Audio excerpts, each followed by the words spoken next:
देश के सामने आ पड़ी है बहुत बड़ी चुनौती। भारत सरकार कैसे पार कर पाएगी ये मुश्किल घड़ी। भारतीय पूर्व सैनिकों की जान पर बात आ गई। अब भारत की मोदी सरकार अपनाएगी कौन सी रणनीति।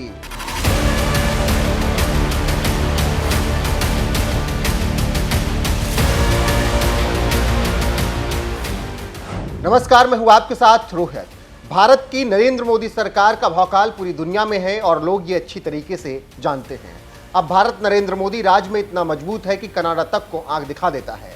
और जहां तक बात है रूस और अमेरिका जैसे सुपर पावर्स की, तो ये देश को भारत अपने हाथों से चलाता है। लेकिन जब बात कतर जैसे देश की आती है तो भारत के रिश्ते उतने मधुर यहाँ पर नहीं रह जाते हैं, क्योंकि कतर पर भी तो आतंकी संगठनों की मदद के आरोप लगते रहे हैं। कहा तो यह भी जाता है कि कतर पूरी दुनिया में आतंकवाद का सबसे बड़ा समर्थक देश है। कतर के तो हमास से भी मधुर रिश्ते हैं। ये तो अभी हाल ही में हमने देखा ही था कि हमास ने कैसे कतर की बात को झट से मान लिया था और 2 अमेरिकी महिला नागरिकों को अपने कब्जे से रिहा कर दिया था। लेकिन अब उसी कतर ने भारत के 8 पूर्व नौसैनिकों को फांसी की सजा का ऐलान कर दिया है। ये सभी 8 भारतीय नागरिक अल दहारा कंपनी के कर्मचारी हैं, जिन्हें पिछले साल जासूसी के कथित मामले में हिरासत में लिया गया था।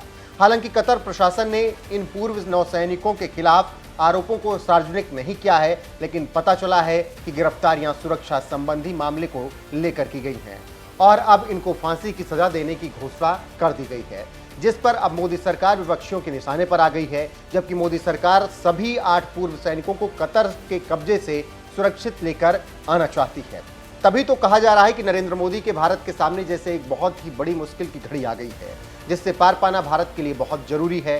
तो इसे कहा जा सकता है कि ये एक तरह से भारतीय कूटनीति के हनुमान माने जाने वाले डॉक्टर एस जयशंकर और पिछले करीब 10 साल से देश को संभाल रहे नरेंद्र मोदी के लिए अग्नि परीक्षा जैसी स्थिति हो गई है। उन्हें इस अग्नि परीक्षा में सफल होना ही होगा, नहीं तो फिर विपक्ष के हाथ में नरेंद्र मोदी सरकार के खिलाफ एक और हथियार लग जाएगा। तो सवाल यह है कि ऐसी स्थिति से निपटने के लिए क्या करेंगे प्रधानमंत्री नरेंद्र मोदी। पीएम मोदी अब क्या करेंगे। प्रधानमंत्री नरेंद्र मोदी एक ऐसी शख्सियत हैं जिन्होंने अपने खिलाफ बोलने का मौका कम ही विपक्षियों को दिया है। उन्होंने स्नेह से, मदद से दूसरे देशों को कुछ इस तरह से भर दिया है कि पीएम मोदी को ज़्यादातर जगहों से सराहना ही मिलती है, फिर चाहे वो इस्लामिक देश ही क्यों ना हो। सऊदी अरब, यूएई के साथ भी भारत के बहुत अच्छे संबंध हैं, लेकिन कतर के साथ भारत के रिश्ते ऐसे नहीं हैं। ऐसे में पीएम मोदी ने कुछ सोच तो लिया ही होगा, लेकिन वो क्या होगा इसका खुलासा अभी तक नहीं हो पाया है। देखना होगा कि विदेश मंत्री डॉक्टर एस जयशंकर और प्रधानमंत्री नरेंद्र मोदी मिलकर इस समस्या से कैसे उबर पाते हैं। हालांकि जयशंकर भी इस सब से निपटने में सक्षम माने जाते हैं। जयशंकर के लिए आसान नहीं है यह घड़ी। कतर से रिश्ते भारत के पहले से ही अच्छे नहीं हैं, क्योंकि उस पर आतंकियों का साथ देने का आरोप लगता रहा है। सोचिए, जिस कतर की हमास जैसे क्रूर आतंकी संगठन सुन रहे हैं, तो आतंकियों के बीच में कतर की कैसी पैठ होगी। अब उसी कतर से भारत को अपने 8 पूर्व सैनिकों को बचा कर लाना है, जिन्हें फांसी की सजा सुना दी गई है। सुनिए विदेश मंत्री एस जयशंकर ने किस तरह से इन पूर्व सैनिकों को रिहा करने की अपनी प्राथमिकता को संसद में दर्शाया था। This is a very sensitive case. I'm referring to the detention of some of our ex-servicemen in Qatar. I can only say, because their interests are foremost in our minds, I can only assure him we have been seized of the matter. Our ambassador, senior officials have been in continuous touch with the Qatari government on this. Our effort is obviously to ensure that they are not treated unfairly and that if the sooner we can bring them back home.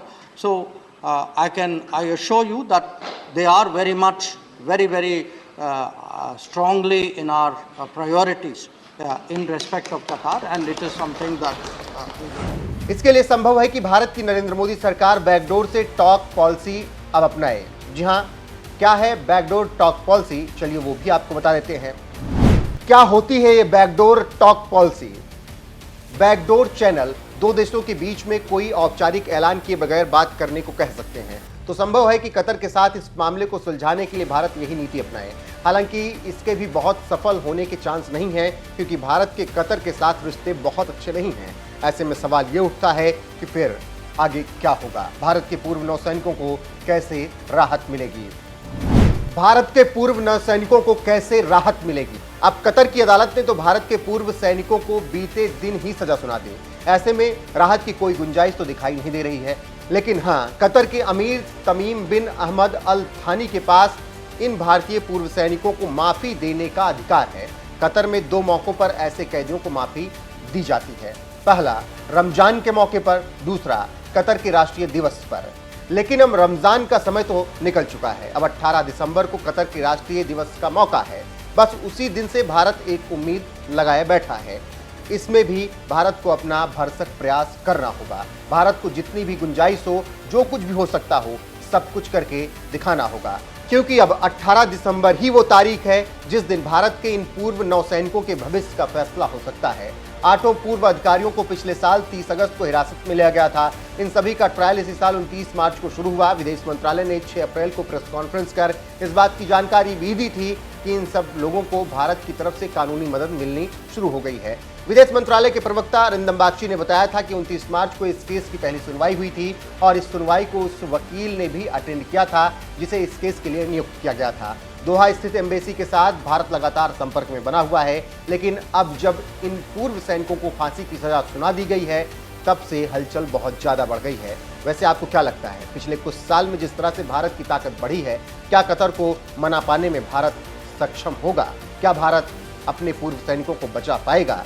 इसके बारे में आपका ख्याल क्या है? Comment करके हमें जरूर बताएं।